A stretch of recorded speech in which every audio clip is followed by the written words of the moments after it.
defense at all. When we scored to go up by 11 points, they came right back down the field and scored to mark up a good team. And we knew we were going to be in a dogfight. It was really bad for us in a quarter and a half. The big play right before the half, which I might incidentally add, was called by the three of them. They came out and said, "Coach, if we run a quick out and pump, Jacob's going to be wide open." 99 times out of 100, I never listened to a play. Okay? These guys have been with me so long, I believe them. So we threw out a comeback route to Jacob in case his call didn't work. We could still give a field goal, but he was wide open. You would have to ask Jacob if he really caught it. He said he did. But it was kind of close. He was so open, he had time to think about it, but it was a great call by Mason, Jasper, and Jacob. And I thought that was the biggest play of the game. Second half, we got our running game going, which has been our bread and butter all year. And we were able to run the ball and run the clock to keep their very good offense off the field. But my hat's also off to Jacob Washington. He was the well-deserved MVP tonight. He had a great game. And both these guys, unfortunately, are going to Michigan. And Mason is going to go somewhere because they're crazy if they don't sign Mason. But these two guys are both sophomores, so we have to have them back. But again, we're so excited to win the game for Shaw and the West Main community. And it's a great high school football game. I think well played and hard fought on both sides. We were just happy to come out victorious. Questions? Coach Hank, 37 years in the making, but Shaw to get his second state championship in football. Talk about how big it is, not only for Shaw High School, but also the West Bank community. Well, yesterday at practice, we had a trophy presentation. We presented the 1987 state championship trophies in 2 pieces. It's been that long. But we went through the whole thing, just like it turned out. We're trying to find a motivation. But Shaw is a school on a tremendous upsurge. Enrollment is skyrocketing, and I'm sure this is only going to help. You saw the West Bank fans turn out tonight for the game. And in 3 short years, the program has turned completely around. Mainly to these guys. But I'm just so happy to get to where we got and win a state championship, which is so hard to do. And I know that. And this is the 6th one I played in and lost 4 of them. So I know how hard it is to do that. So I'm just so thrilled for our school, our community, and for these young men. Question? Coach and Jasper, that big play to the 4th quarter where you guys had that big run to go up 2 scores. What was your thoughts on the play and also how Jasper broke out that run to get that score for y'all? Okay, first of all, it's the best play in our offense is GT counter. And if Jasper runs it 5 or 6 times, he usually makes a run like that. Give credit to E.D. White again because they kind of shut that play down. But we just kept pounding it. Joe Zimmerman told me many, many years ago, if you can run the ball, run the clock, you're going to win the game. So we just kept pounding Jasper. We knew if we kept doing it, sooner or later, he was going to break pop, and that's exactly what happened. He broke, and he showed all the skills that he has. He showed why he's the best running back, or one of the best running backs in America. And that was a huge play to put us ahead. Yeah, tell me about the play, Jeff. It was just a tremendous play call. We had known that they were making everything a kick for counter, and they had been getting a little bit inside, so making it super tight. But just going into the play, I just knew I had to stay patient. Stay patient over everything. I knew those guys were well coached and very disciplined. Again, just giving them credit. So just going into the play, I saw the kick set up, and it was a little bit wider than usual. And I saw some daylight. And I saw my second pillar, and I saw some daylight, and I just had to turn on the jet. So I just got to give props to the O-line for setting it up, staying with it, and keeping their head in the entire game and the entire season. I'm just totally grateful for those guys. Hey, you got back at 3:53 in the 4th quarter. We're able to run out 3:53. Talk about the play calling mindset in those last 4 minutes, which we're trying to do, and how nice it was to see. We call it Quattro, 4-minute offense, and we're going to snap it. We're going to call it with 15, snap it with 10. And we weren't going to change the play. We were going to run the play we called. So we were not throwing a pass. We were not throwing it. We were changing formation, trying to find the best side to run to. And either he was going to run or he was going to run. We had the combination of the one column and we flash Jasper one way and one column with Mason. And that's pretty much all we ran. On the first down, the big first down there, we just ran inside zone. We told the offensive line, here we go, run our best play behind power run bonds, we give it to the best back in the state. We get 5 yards, the game is over. And that's exactly what happened. But we've done that all year. We've been able to run the ball all year. And I keep referencing my mentor, Joe Zimmerman, but run the ball, run the clock, and you got a chance to win every game. And that's what we do. And we played great defense. These guys over here at Texas, that both 15-year-old sophomores, we played great defense for the last 3 weeks to get us to this position. Question. And Mason, you obviously are from the West Bank and you transferred here. Was this what you expected when you were transferring here?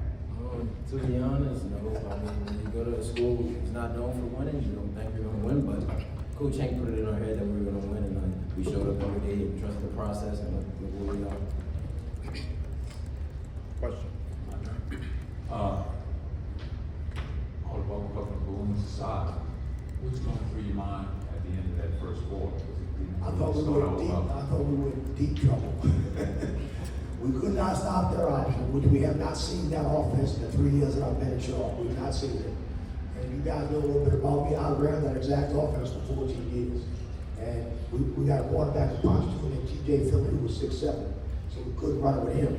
So I wish I'd never gotten out of that offense. But I know how hard it is to stop when it's run well, and they run it as good as I've seen a high school team run.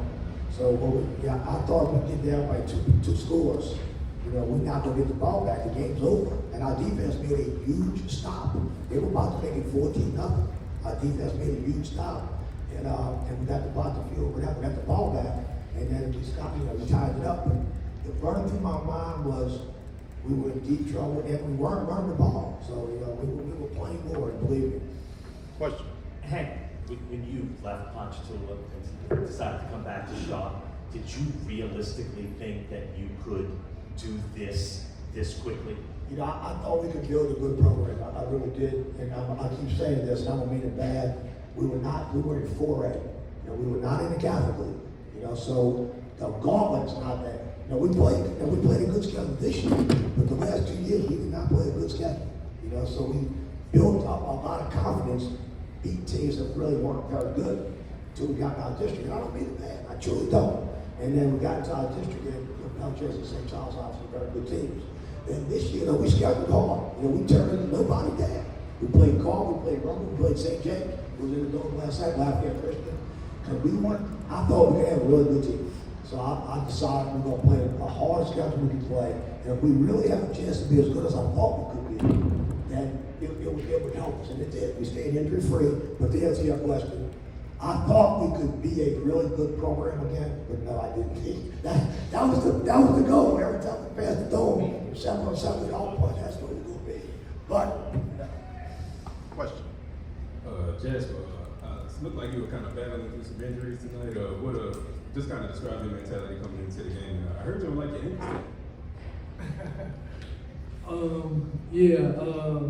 Tell my Jacob, go ahead. You heard it 2 weeks ago.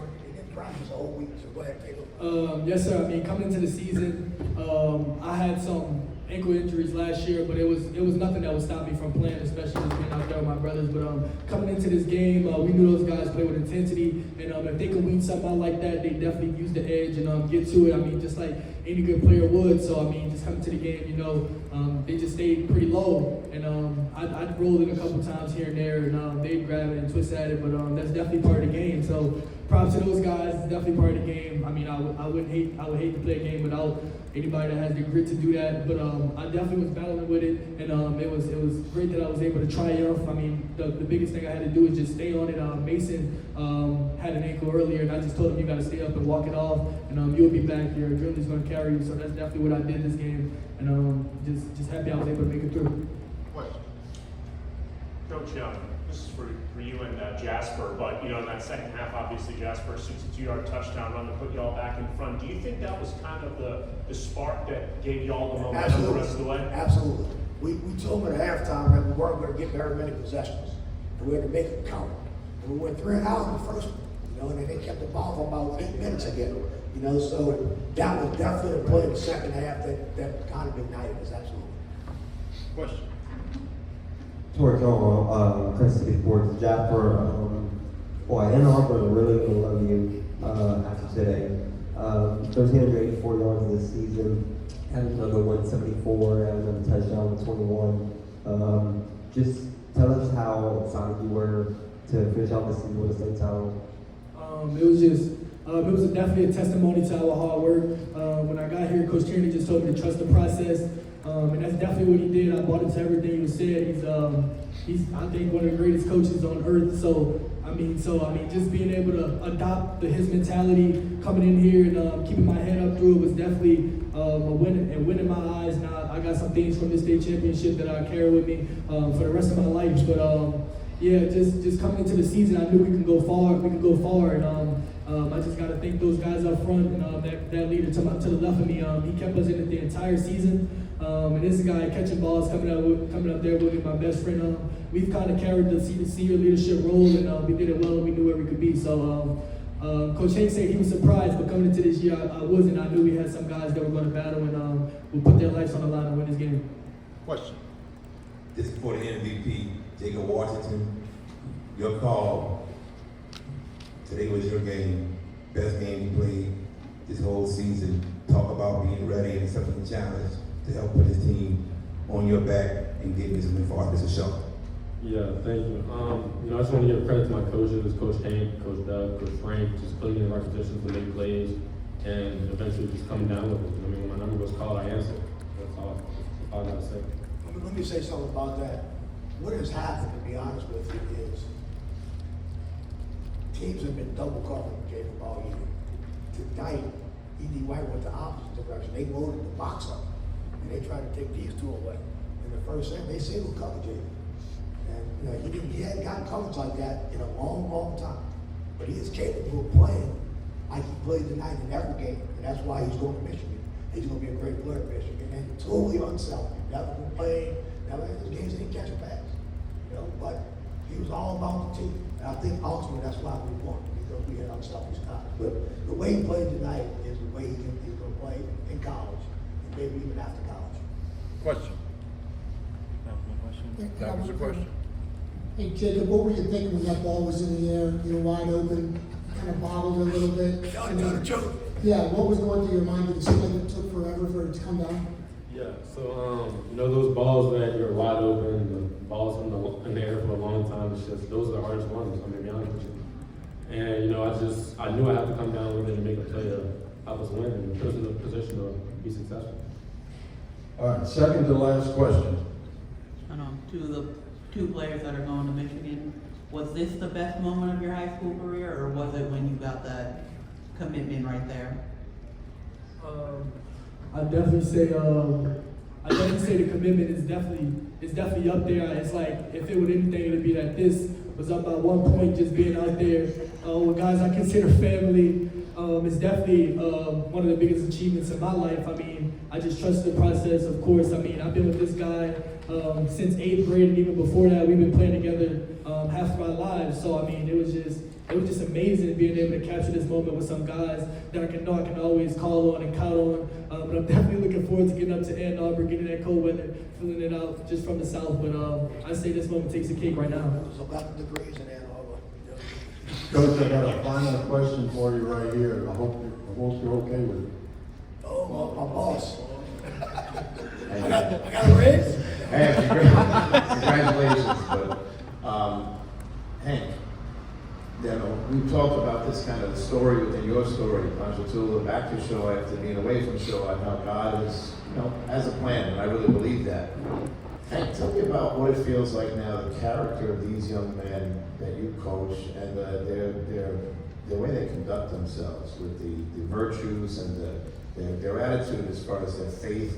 I mean, it's really special, right at this point, thinking about all the kids you coach, what these boys mean to you right now. I really think one of the main reasons that we won the state championship is because of the high character of these kids. And again, every day at Shaw, this behavior is demanded. It is demanded, and they're held accountable to do things right from the day they walk in to the day they leave the practice field. And it showed in how they played all year. We had games where we've had no penalty. I think we had one penalty tonight, or maybe two. And that's discipline. And that's the values that they're being taught at Archbishop Shaw. And coming back here, 3 years ago, I saw that right away, that it was going to be really easy to get these kids to buy in, because the school does such a great job of making them the best people they can be, both spiritually and in every possible way. You know, so I give as much credit to the Shaw Salesian system of education and to the development of these kids as I do to the physical skills that they have. So it's just been a great, great deal. You know, let him ask one more question. Go ahead. I saw you had your hand up. Go ahead. I had two questions. First one's for Jacob. I know you were asked about the catch and the bob and juggling, whatever you want to call it. In those frantic, I was saying frantic, 3 or 4 seconds when you catching it between your knees, what's going through your mind in those scant seconds? You know, John asked if he really caught it, he caught it. No, he caught both of them. But anyway, I'm talking about the long one that you juggled at the 2-yard line and then walked in. I mean, there's not really much to say, but just, I mean, I knew, like, what would happen if I didn't catch that ball. What would happen? It would have been nice. We told Father Steve to walk away. Gotcha. All right, my second question is for Mason. Similar to what I asked Coach Hank, but I want some player perspective. What's going through you guys' mind when the first quarter certainly could have been worse, but I mean, there wasn't a lot seemingly going right. You find yourself down 7-0, having difficulty stopping. What's going through you guys' minds as players, and how did you overcome and persevere? I mean, I didn't really get nervous. Me and Jasper, we had been talking, we were like, we're going to get the team out. We knew the defense would come up with a stop for us. They've done it every game this season. And we've been down before, so we know what it's like to come back. And we were comfortable in that situation. So we were expecting a stop from my defense, and we knew we would go out and score. So it kind of wasn't getting nervous. There was too much time in the game for us to be worried. Coach, thank you for I that. lost to a sophomore. Probably the only junior team captain I've ever had in my life at Shaw. He started as an 8th grader, was an all-district player as an 8th grader. So you watch out for this guy in the future. He's a tremendous player. This guy right here is up here. Today was the first game he started this year. He stepped up and made the tackle in reverse. You get the fumble recovery. The fumble recovery made a big play in reverse. So we happy. Sophomores, I'm gonna lose these guys, so we're not gonna score next year, so we have to trade everybody out. Thank y'all very much. Yeah.